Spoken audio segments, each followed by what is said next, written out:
아멘. 할렐루야. 그 성경을 함께 열도록 하겠습니다. 시편에서 열도록 하겠습니다. 3편입니다. 시편 3편을 함께 열어서 1절부터 8절까지 있는 말씀을 읽도록 하겠습니다. 시편 3편 1절로 8절 한 목소리로 읽지요. 여호와여, 나의 대적이 기울이 많은지요. 일어나 나를 치는 자가 많으니라. 많은 사람이 나를 대적하여 말하기를 그는 하나님의 도움을 받지 못한다 하나이다. 여호와여, 주는 나의 방패시요 나의 영광이시요 나의 머리를 드시는 자시니이다. 내가 나의 목소리로 여호와께 부르짖으니 그의 성상에서 응답하시는도다. 내가 누워 자고 깨었으니 여호와께서 나를 붙드시미로다.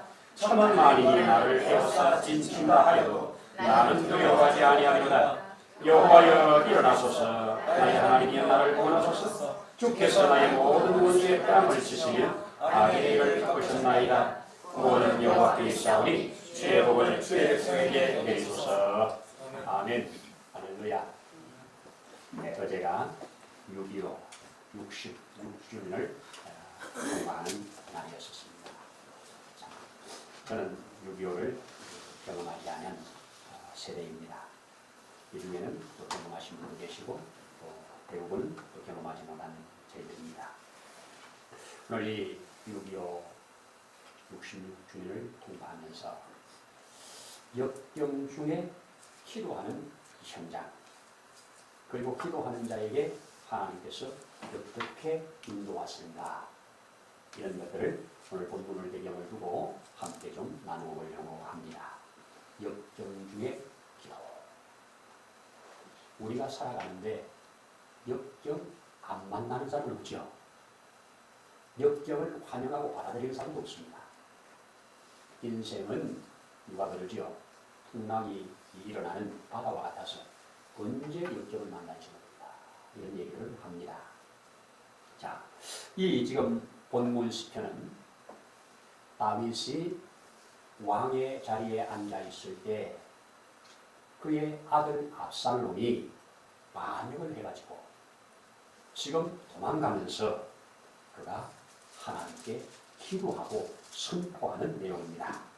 그래서 3장에 보시면 이렇게 기록해 놨지 않습니까? 앞에 다윗이 그의 아들 압살롬을 피할 때 지은시 그랬습니다. 역경 중에 있는 다윗은 참 역경이 많았습니다. 누구보다 역경이 많았는데 그가 특별히 이 역사 무대에 등장하기 전에 그는 양을 치면서 그 양들을 지키기 위해서 그 모든 역경들을 도전으로 뚫고 나갑니다. 그것이 바로 사자의 입에서도 건져내고 또 곰의 입에서도 내 양을 건져냈다고 하는 고백이지요. 그리고 이제 그가 사무엘로부터 기름 부음을 받고 역사 무대에 등장할 때 큰 대적 골리앗, 그를 두려워하지 않고 그와 함께 싸워서 마침내 전 이스라엘을 벌벌 떨게 만드는 그를 한 방에 KO를 시킴으로 이스라엘의 큰 승리를 가져왔습니다. 그 공로로 인해서 그는 그 나라의 아주 중요한 이제 군대의 요직에 들어가게 되고 왕의 사위가 되는 그런 참 좋은 일을 만나게 되죠.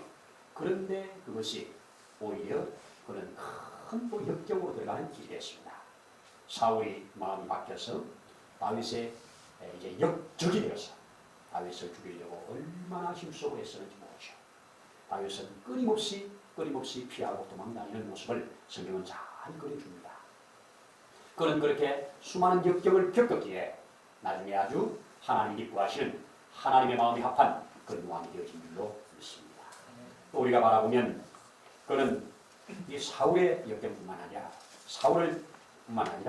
이 아들 압살롬까지 역적이 되어가지고 지금 아버지를 죽이려고 달려드는 이때 그는 맨발로 도망을 가면서 하나님 앞에 지금 울면서 기도하고 있는 이 장면, 우리 잘 보여주는 장면입니다. 마침내 하나님께서는 이 압살롬을 그 한 나무에 걸리게 해서 그냥 거기서 죽임을 당하는, 그러므로 다시 왕자리에 들어오게 되는 이런 모습을 보게 됩니다. 여러분, 다윗은 오늘 고백하는 이 고백을 볼 때 역경 중에 도우실 분이 있다는 것을 믿는 겁니다. 이게 믿음입니다. 내가 만난 이 역경, 나 혼자 있는 것이 아니고 하나님이 나와 함께 하신다. 다윗은 시편 50편 15절에 이렇게 말하죠. 환난 날에 나를 부르라. 그러면 내가 너를 건지리니 너가 나를 영화롭게 하리라.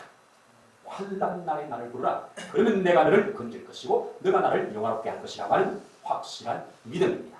그렇기 때문에 그는 기도한 줄로 믿습니다. 오늘 본문 3절에도 이렇게 기록되어 있지요. 주는 나의 방패입니다. 즉 나를 보호하시는 분입니다. 주는 나의 영광입니다. 즉 나에게 영광을 주시는 분입니다. 주는 나의 머리를 들게 하시는 분입니다. 즉 나에게 완전한 승리를 주시는 분입니다. 그는 지금 아들에게 쫓겨가면서 맨발로 쫓겨가면서 도망가면서 이렇게 고백합니다. 나의 방패, 나의 영광, 나의 머리를 다시 들어주신 그 하나님을 찬양하면서 가고 있습니다. 이것이 그의 하나님을 향한 인식입니다. 하나님이 어떤 하나님이냐로 인식하느냐에 따라서 그는 그렇게 하나님을 대하게 됩니다. 그렇죠. 또 4절에는 뭐라고 합니까? 내가 나의 목소리로 여호와께 부르짖으리니 그 성산에서 내게 응답하시는구나. 할렐루야. 그가 내게 응답하신다는 확실한 고백입니다. 여러분, 역경 중에 하나님이 누구신지를 바로 아는 것, 그리고 그 하나님의 이름을 부를 수 있는 것, 그리고 그 앞에 기도할 수 있는 것, 이것이 바로 은혜입니다. 이거는 그분이 주어진 은혜입니다. 아무나 역경 중에 그 하나님을 부르지 않거든요. 오늘날 우리가 끊이지 않고 드러나는, 그리고 매스컴을 타지 않아서 그렇지 연말되어서 역경 중에 그 역경을 통과하지 못하고 자살을 하는 사람들이 하루에 한 달에 몇 명입니까? 하루에 30명이 넘지요. 35명인가 되는 걸 알고 있습니다. 매일 역경을 통과하지 못하고. 자, 저와 여러분, 어떤 역경이 주어지든지 나는 주 안에 있나이다. 주의 손에 있나이다. 꼭 믿으시기 바랍니다. 주님의 손 안에 있으면 역경조차도 하나님 앞에 큰 복이 될 거라고 하는 믿음을 가지고 살아내는 겁니다. 여러분, 역경 중에 기도함으로 받은 은혜, 역경 중에 기도함으로 받은 은혜가 있습니다. 그게 뭐냐? 1차적으로 참평안입니다. 역경 중에 기도함으로 받은 은혜. 다음 보여주세요. 네. 참평안이에요. 참평안. 내가 누워 자고 깨었으니 여호와께서 나를 붙드시리로다. 이 큰 역경 중에도 평안히 자고 평안히 깨었는데 그 사이를 주님이 붙들어 주셨다는 겁니다.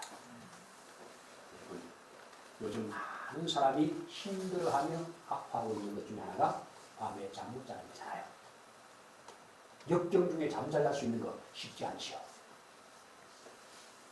하나님께서 그 사랑하는 자에게 잠을 주시는 거다.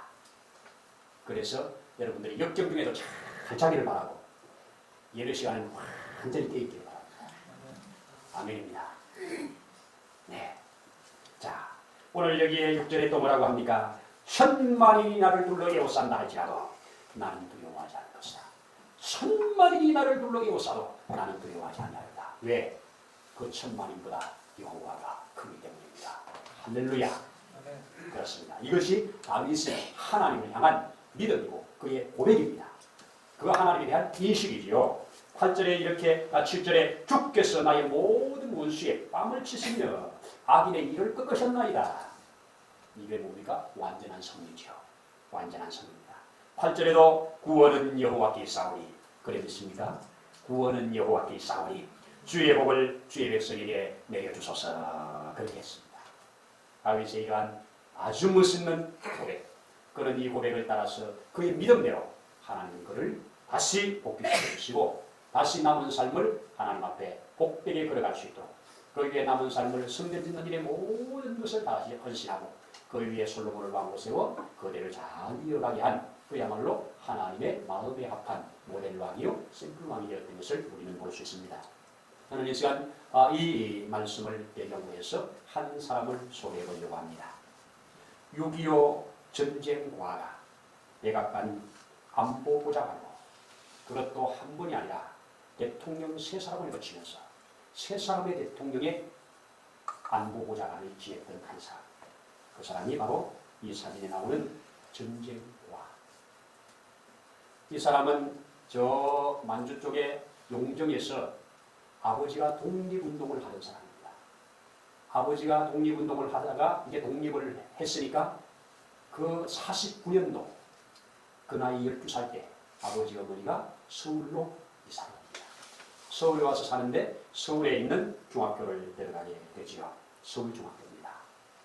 서울중학교 들어가서 공부를 하는 중에 2학년 때 6.25가 터집니다.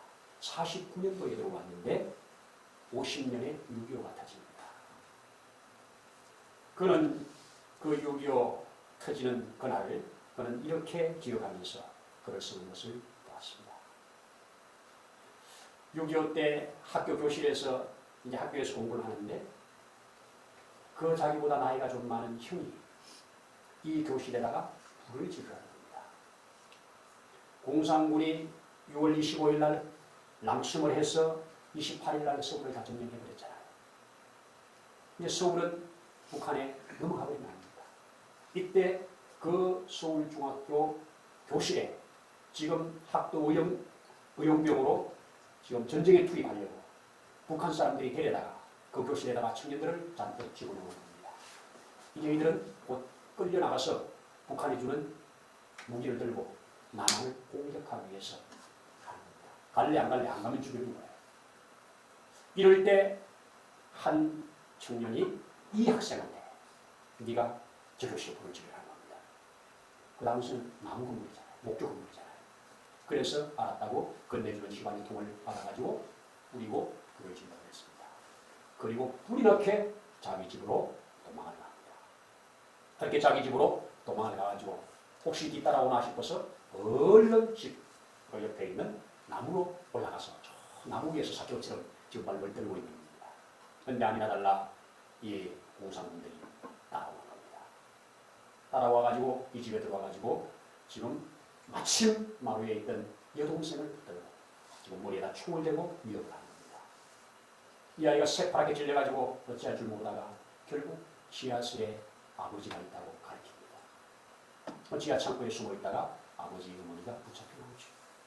붙잡혀 나오는 순간 그들은 그를 세워놓고 인민의 이름으로 재판을 한다고 하고 그를 총으로 쏘아줍니다. 자기 지금 나무 위에서 떨면서 바보고 있는 거죠. 그리고 죽은 것을 확인하고 나무를 쌓고 불을 지르고 갑니다.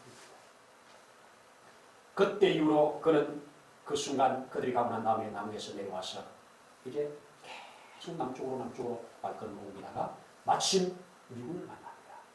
미군을 만납니다. 그래서 미군을 이제 쫄쫄 따라다니게 됩니다. 미군의 보호를 받고 있대요. 미군의 보호를 받다가 그 미군 대위가 자기를 보호해주던 대위가 또 전쟁통에서 상상 또 죽어요.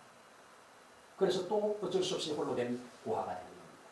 그래서 이제 서울에서 고아로 그러니까 참 먹을 것이 없어서 너무 기가 막힌 삶을 삽니다. 그런데 이 고아가 자기를 따라다니던 또 고아들이 있어요. 자기를 따라다니는 그 따라다니던 고아들 한 20몇 명을 데리고 저 불광동의 희망원이라고 하는 곳으로 들어갑니다. 희망을 위한 고아원으로 들어가는데 거기에 들어가가지고 15살 때 거기에 들어가가지고 이제 있는데 원장이 아주 나쁜 짓을 하는 거예요. 구체적으로 그래는 어떤 나쁜 짓이었는지 모르는데 너무너무 나쁜 짓을 해서 울분이 터져가지고 그냥 몽둥이를 들고 들어가서 사무실을 그냥 다 뒤집어 버리고 그 원장은 그냥 불이라켓산으로 도망을 갔다고 해요.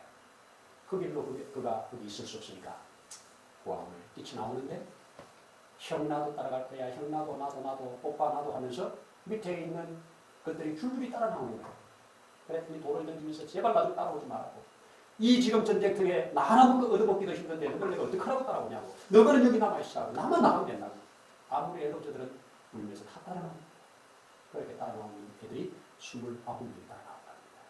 그런데 자꾸 하나씩 붙는데 나중에 130명 가까이 돼요. 그래서 졸지에 그냥 그 130명들을 데리고 이렇게 얻어먹는데 서울에서 얻어먹는데 그 당시에 서울의 거지 왕초 김춘삼이를 들어오셨을 겁니다. 거지 왕초. 그 김춘삼이가 이 지금 어린 거지 이 어린 아이들 중에 왕초잖아요. 이 왕초에게 몇 가지 교훈을 줍니다.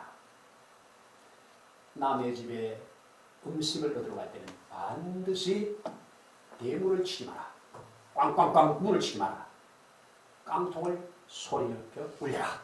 깡통으로 소리를 지르지 대문은 치지 마라. 이게 첫 번째고, 두 번째는 한 번 간 집은 하루에 절대로 다시 가지 마라. 두 번 가지 마라. 그리고 혹 너희들에게 음식을 주는데 던져주거나 이렇게 하다가 땅에 떨어지면 절대 주워먹지 마라. 이 세 가지를 그분한테 잘 배워가지고 자기들 이제 밑에 촤 아침 너들어 나가는 애들에게 다 훈련을 시키는 거예요. 그런데 그 전쟁통에 그 100여 명이 넘는 사람들이 어떻게 다 얻어먹겠습니까? 결국은 조그만 감기만 걸려도 열이 펄펄 나다 죽어요. 약이 없으니까, 돈이 없으니까. 결국 이놈은 큰 결심을 합니다. 이들을 살리기 위해서는 이 방법은 안 된다. 그래가지고 소매치기를 하기 시작합니다. 간이 점점 커집니다. 주로 부잣집들의 담들을 넘습니다. 그러면서 훔쳐가라. 훔쳐다가 이들에게 아까웠습니다. 왜냐? 자기와 함께 있는 사람들이 한 30명이 죽어요. 그 사이에. 하루에 어떤 날은 8명이나 죽습니다. 이런 끔찍한 일을 경험하니까 이들을 그대로 죽일 수는 없다고 해서 소매치기를 하는 겁니다. 있는 사람 것 뺏어 나가지고 살겠다는 겁니다. 그런데 소매치기를 하던 중 하루는 서울역 근처에서 소매치기를 누가 할까 하고 좀 고급스러운 사람 이렇게 찾고 있는데 미군 지부차가 하나 촥 오는 겁니다.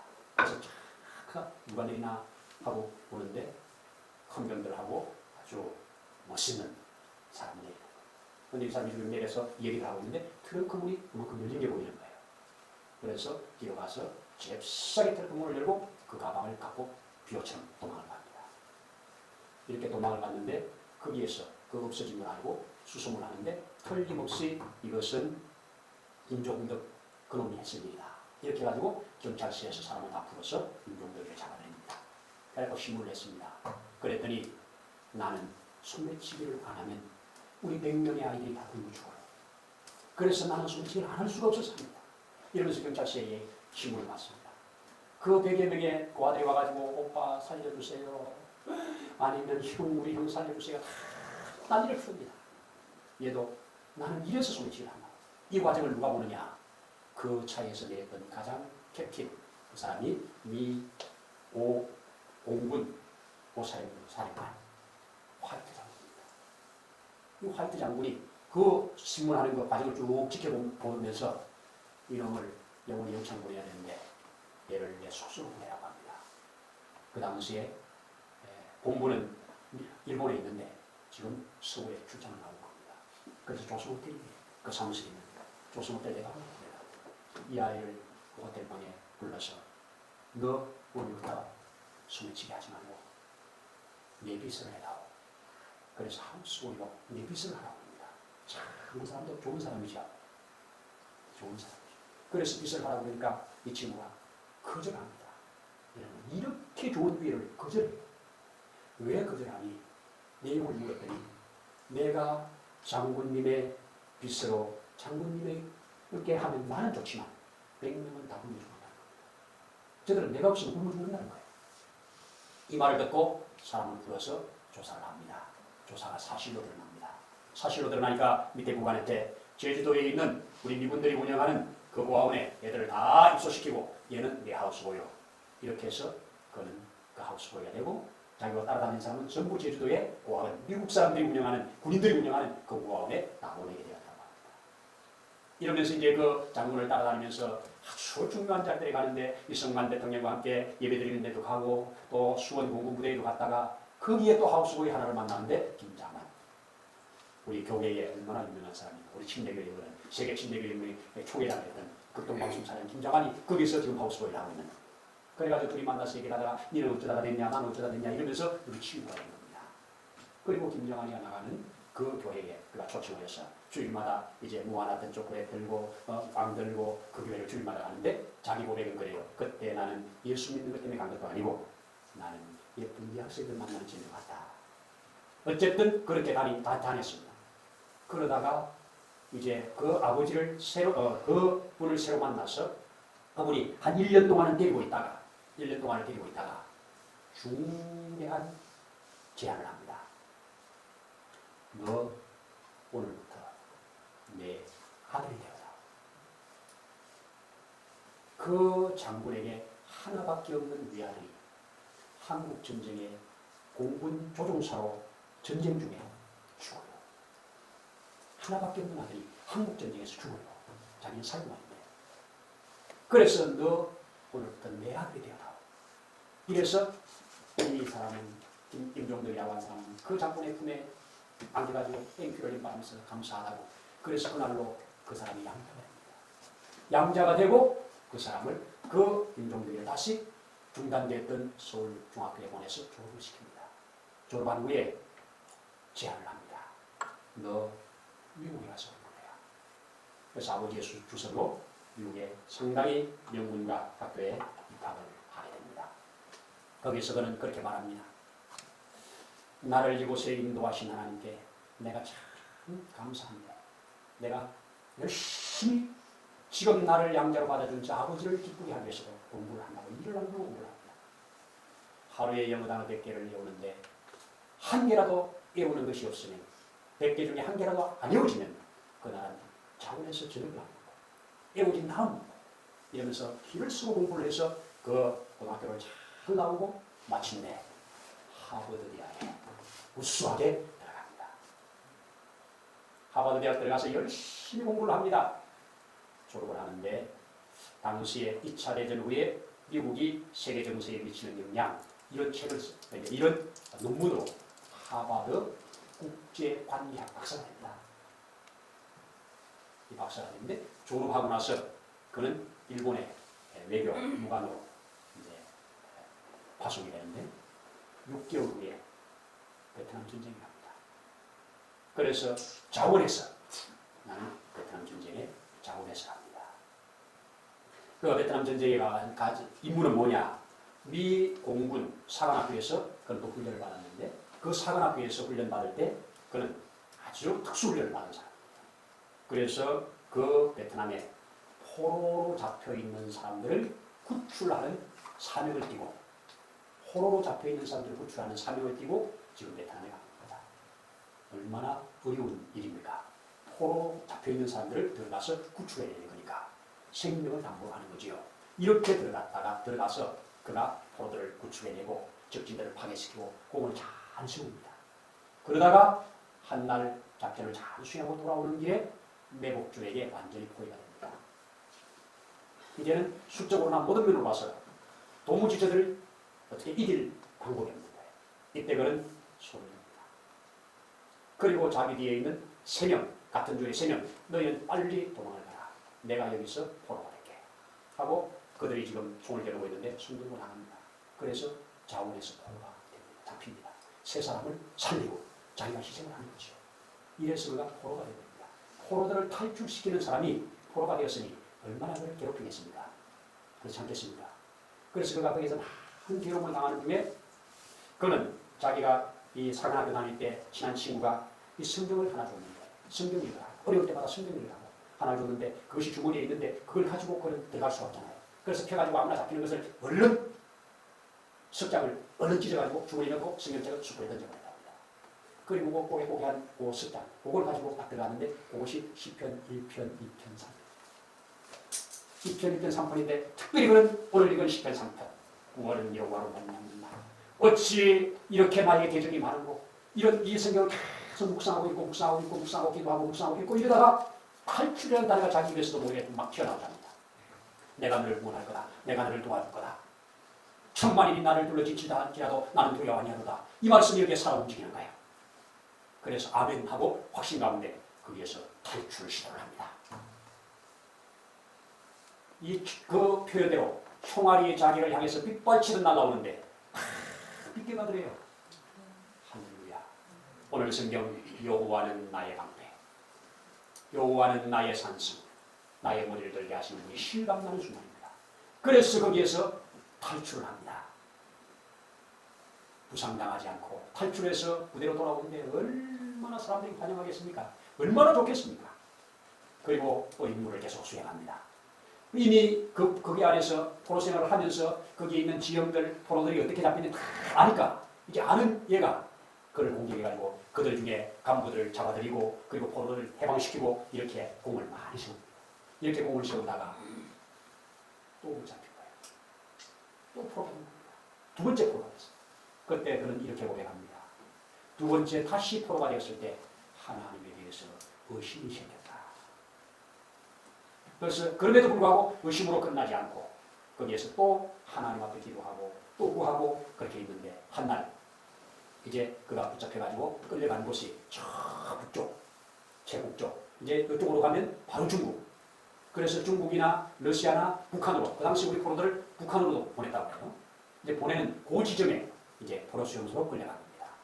주로 이제 러시아 사람들이 관장을 하는 포로 수용소에 들어갔는데 한날 끌려 나갔는데 이상한 게임을 하더랍니다. 4명의 이 군인들이 한 사람 여기 보초가 한 사람 있고 4명의 이 장군들이 모여가지고 심심합니다. 게임을 하는 거죠. 무슨 게임이냐? 이 테이블 위에 주머니에 있는 돈들을 내놓고 이 내기를 하는 겁니다. 그 내기 게임이 뭐냐? 지금 포로 한 사람 데려다가 권총이 총알이 6발이 들어가는 권총이에요. 6발을 딱 넣고 이제 계속 당기면 돌아가면서 6발을 쏠 수 있는 권총인데 5개는 빼고 1개만 알을 넣고 드럭 벌린 다음에 이 포로한테 총을 주고 여기다가 자기 머리에다가 땡기라는 거예요. 그래가지고 그 중에 이제 총알이 나와서 죽으면 죽었는데 그런 사람이 돈을 가져가는 거예요. 그런데 이 사람이 살면 총알이 이게 박히지 않고 나오지 않고 6개 중에 하나만 나가니까 6대1이잖아요. 확률이. 그러니까 6대1로는 그러니까 그거는 배당금이 작겠죠. 이렇게 해가지고 게임을 하는 겁니다. 이것이 러시아 룰렛이라고. 이 게임을 하는데 자기가 걸려나간 겁니다. 기가 막히더랍니다. 설명을 하고 총알 6개 중에 1개를 남겨놓고 딱 돌린 다음에 자기한테 총을 주면서 설명을 하면서 이제 지시에 따라서 땡기라는 겁니다. 그때 그는 순간 이렇게 말했답니다. 하나님, 내가 이 약한 사람들의 손에 의해서 죽기는 억울합니다. 나 좀 살려주세요. 다시 한번 내게 은혜를 주세요. 그리고 눈을 감고 팍 때렸는데 다행히 소리가 안 나답니다. 착 하고 빈총을 했습니다. 하고 총을 이제 던져주고 나니까 그 배당금 받은 사람은 주머니에 넣고 웃으면서 가고 또 돈을 잃은 사람은 씁쓸하게 나가고 근데 이들이 이 게임을 게임으로 즐기는 거예요. 그러니 거기에서 총을 당겨서 뻥 소리가 나서 사람이 죽으면 그냥 그 옆에 있는 내풍강에다가 던지면 악어떼들이 순식간에 먹어치우는 그러한 자기는 그 순간을 통과한 후에 다시 자기 방으로 이제 돌아와서 하나님께 기도하면서 다시 탈출을 해야 되겠다는 계획을 세웁니다. 여기서 그들에게 이렇게 죽으면 안 된다는 거죠. 그래가지고 자기가 그동안 계속 익혔던 것을 훈련하면서 4초 작전이라고 해요. 4초 만에 5명을 쓰러뜨려야 되는 거예요. 4명이 지금 게임을 하고 있고 한 사람이 못 쏘서 있으니까 5명을 4초 안에 끝내야 돼요. 한 사람한테 1초씩. 1초에 한 명씩 제거를 시켜야 되는 겁니다. 자기는 무기도 없잖아요. 그러면서 신품 날 때마다 구상하고 기도하고 연습하고 하는데 세상에 일주일에 한 번은 불려봐야 정상인데 한 달이라도 자기는 안 부르더래요. 아, 나한테는 기회가 안 나보다. 이제 곧 저쪽으로 끌려가는 모양이다. 이렇게 생각하고 있는데 한날은 불러가가지고 얼마나 때리는지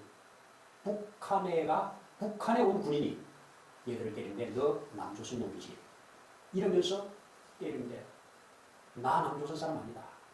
나 미국에서 태어난 중국인이다. 이렇게 아무리 말해도 거짓말한다고 얼마나 때리는지 마지막에 있는 힘을 다해서 때리면서 아이고 죽겠네 나 좀 살려 이 말만 나오면 남한 사람이라는 거예요.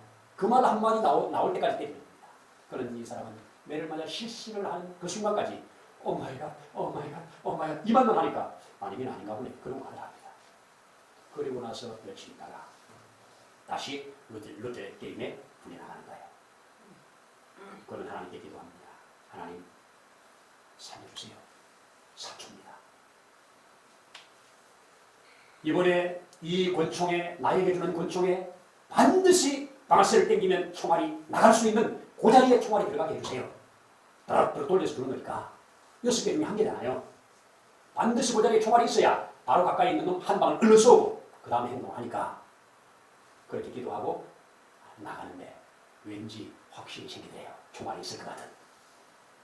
그래서 총알을 딱 건네받고 약간 느슨한 탐이 딱 오는 순간 바로 상대방을 향해서 땡겼는데 총알이 나간 거예요. 상대방 하고 쓰러진 순간 우왕좌왕 하는 순간 그가 평소에 있던 무술로 4명을 그 자리에서 바로 4초 만에 다 퇴역시키고 죽으라고 도망을 가서 메콩강에 뛰어내렸다. 우리 메콩강 가본 우리 자매들 알죠? 그 강에 사는 이런 뱀들 목에 걸고 있잖아요. 봄에다가 있는 뱀들 우글거리는 아구떼들 거기는 멀쩡한 사람이 들어가도 살아남기 힘든 그런 곳인데 그런 기도가 납니다. 아그들의 눈을 가려주시고 저 뱀들의 눈을 가려주시고 이 사망의 골짜기에서 나를 건져나가 그리고 몸을 강으로 던진 다음에 물속에서 안 나오는 거예요. 훈련받은 거예요. 물속에서 나오면 종속 아니 뒤따라온 사람이 그래가지고 한참 있다가 고개를 살짝 내보니까 총알은 저 200m를 향해서 계속 소나기처럼 퍼붓더랍니다. 이미 그쯤 도망갔을 거라고 생각하고 거의 다 퍼붓는 겁니다. 그런 다음에 잠잠해진 다음에 이제 그가 숲으로 나와서 밀림 속을 헤매면서 계속 남쪽으로 내려옵니다. 가끔 한번 미군 비행기 소리가 이렇게 납니다. 그럼 비행기 소리 나는 쪽으로 또 방향을 잡아 또 가고 그러다가 한 날은 헬리콥터가 위에서 됩니다. 그래가지고 우통을 벗고 나가서 이걸 흔들면서 나 좀 살려. 그런데 이게 배트공무시잖아요. 옷이. 그래서 배트공인 줄 알고 위에서 막 또 따발총을 쏘아대는 겁니다. 그런데 그 자리에서도 그 따발총을 하나도 못 받아요. 헬리콥터가 돌아간 다음에 다시 밀림에 들어와가지고 누워있는데 기가 막히게 그 기가 막힌 순간 그는 다시 한번 용기를 가지고 이 자리에서 이렇게 죽을 수 있다. 다시 한번 뛰어나가자. 그리고 헬리콥터 한 바퀴 빙 돌아서 다시 오는 그 자리에 또 나가서 막 손을 흔드니까 이번에는 제가 옷은 저거 입었지만 틀림없이 투항하는 군인이거나 아니면 다른 사람이 있겠지 하고 헬리콥터 조종사가 내렸습니다. 할렐루야. 내렸는데 내리는 순간 그는 졸다했던 거예요. 비행기가 실었습니다. 그가 깨어난 다음에 내가 우리 아버지가 이런 사람이라고 그랬더니 얘가 정신 돌아주잖아요. 미 공군 사령관이 자기 아버지라고 그러니까 미국 사람도 아닌 한국 사람이 돌아왔나 했는데 얘가 딱 펜으로 정확하게 이름을 쓰니까 그리고 전화를 해주니까 그 자리에서 전화를 합니다. 아버지와 아들이 통화를 합니다. 이 아버지가 울먹이면서 이게 생이냐 사냐 그러면서 막 거기서 울면서 통화를 하면서 네가 포로로 잡혀가는 그 순간부터 네 어머니와 나는 한시도 빼놓지 않고 지금까지 기도하고 있었는데 좋으신 하나님 우리를 예게 응답하셨구나. 좋으신 하나님 너를 구출해 주셨구나. 그러면서 막 감격하면서 통화를 합니다. 그리고 이제 요약을 합니다. 요약한 지 8일째 미 백악관에서 오라는 사인이 나옵니다. 좀 돌아라고. 그래서 아버지한테 백악관에서 나를 부른다고 그랬더니 나도 알고 있다. 내가 같이 갈 테니 염려하지 마라. 가자. 이래서 백악관에 갔더니 그에게 무거운 훈장을 줍니다. 그 훈장을 주고 바로 한 개의 특지를 줬는데 그 당시에 대의였는데 소령으로 보통 대의에서 소령 가려면 미국에서 6년 걸린다네요. 6년 걸리는 게 한 방에 뛰는 거예요. 소령으로 한 개의 특진하고 또 훈장을 받고 그런데 그 훈장을 주면서 그 대통령이 어떻게 1m 55, 56밖에 안 되는 60도 안 되는 이렇게 작은 체구에서 어떻게 저런 용기와 어떻게 그런 파워가 나왔는지 참 당신을 어찌 이런 아들을 두셨냐고 그 아버지한테 물어요. 대통령이. 그러니까 아버지가 묵묵하셔요. 그랬더니 아들이 하나님께서 나와 함께 했습니다. 하나님 나를 도와주셨습니다. 이렇게 고백을 합니다. 그런 이후에 이제 전쟁이 끝나고 그는 돌아온 왕이 이 백악관에 불려가가지고 그 대통령 보좌관으로 채용이 됩니다. 대통령 보좌관으로 채용이 되는데 3명의 대통령을 거칩니다. 마지막 자기가 거치는 대통령이 카터 대통령이었습니다.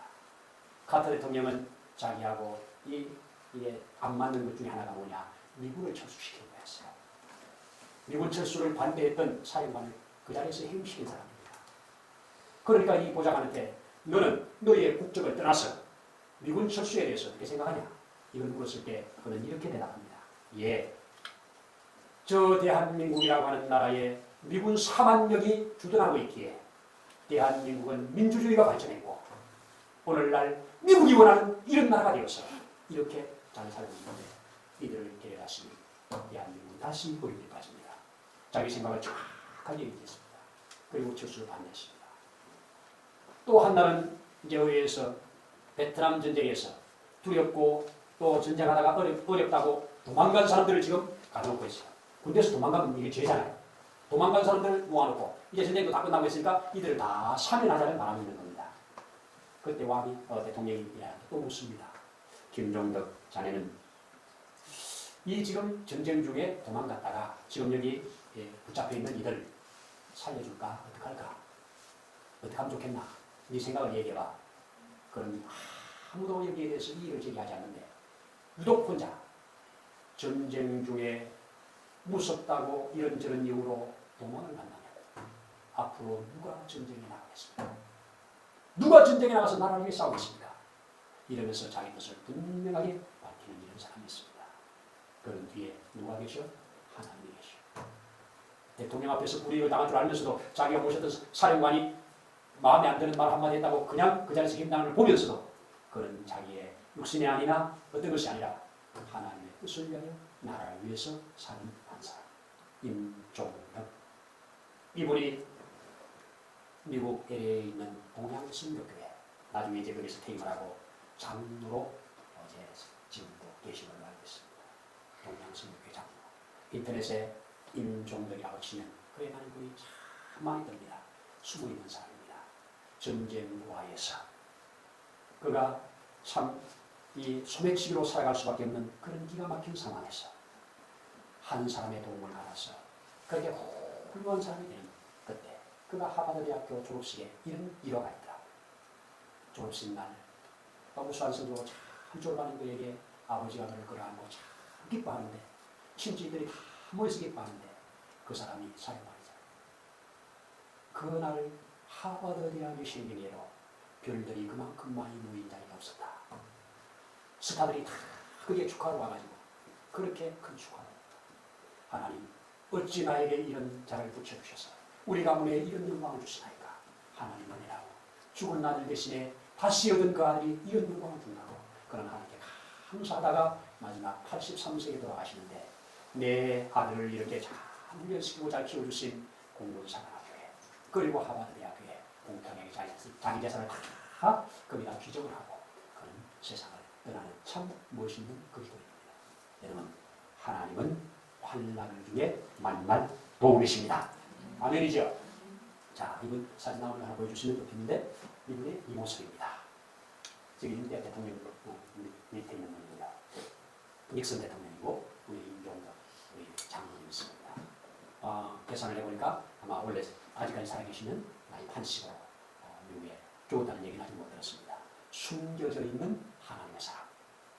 한국을 위해서도 한국과 중국이 외교를 맺는데도 참 귀한 일을 하고 중국과 미국이 냉전이 되어 있을 때 이 화해를 시키는데 참 귀중한 일을 하고 전 세계사에 한국사에 참 귀한 일을 한 믿음의 사람 임종덕입니다. 6.25가 모든 많은 사람들에게 엄청난 아픔을 주고 피해를 주었고 우리가 아는 대로 500만이라고 하는 사상자를 냈음에도 불구하고 하나님은 그 중에서도 이 나라를 지켜주셨고 여기까지 인도해 주셨습니다.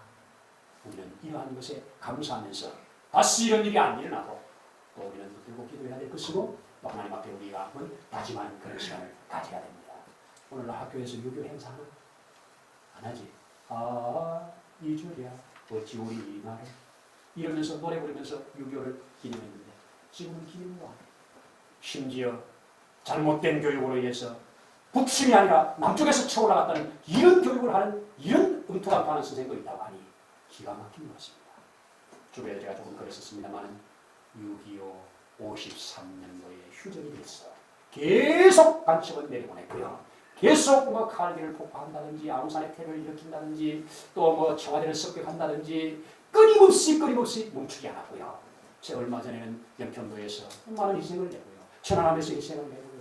끊임없이 저들은 적화 통일을 포기하지 않고 김일성이 김정일이 김정은이 이어지는 3대를 통해서 끊임없이 지금은 핵이라고 하는 것을 가지고 위협하고 있는 모습들입니다.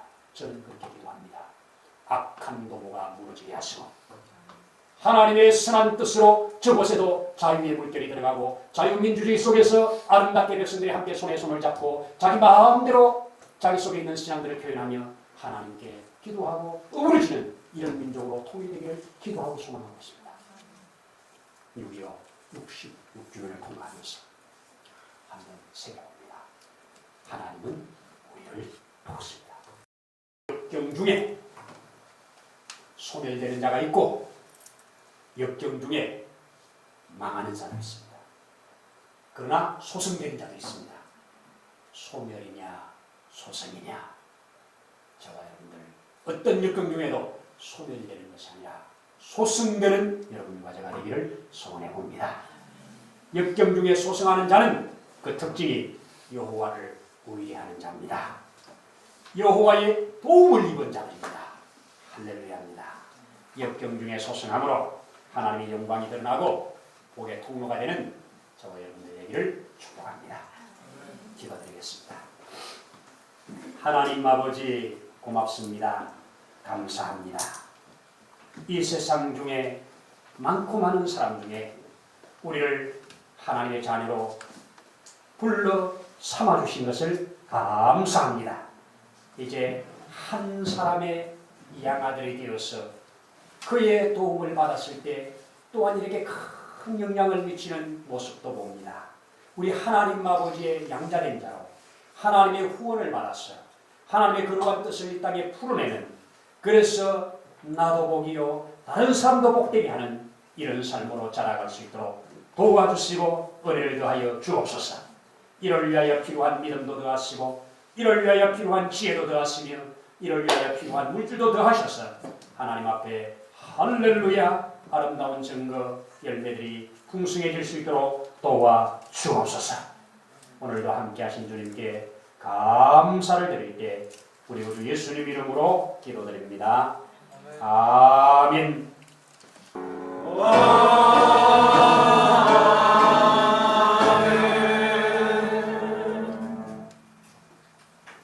이제는 우리의 생명이 되시는 주 예수 그리스도의 크신 은혜와 우리의 방패요 산성이 되어주시는 하나님 아버지의 사랑하심과 우리의 보혜사가 되시는 성령님의 위로에도 충만케 하심의 역사가 오늘 이곳에 역경 중에 기도함으로 하나님의 거룩한 영광을 드러내며 하나님의 거룩한 뜻을 준행해 가기를 소원하는 신령 위에 가정 위에 세우신 몸된 교회 위에 이제로부터 영원토록 함께 하시기를 간절히 축원하옵나이다.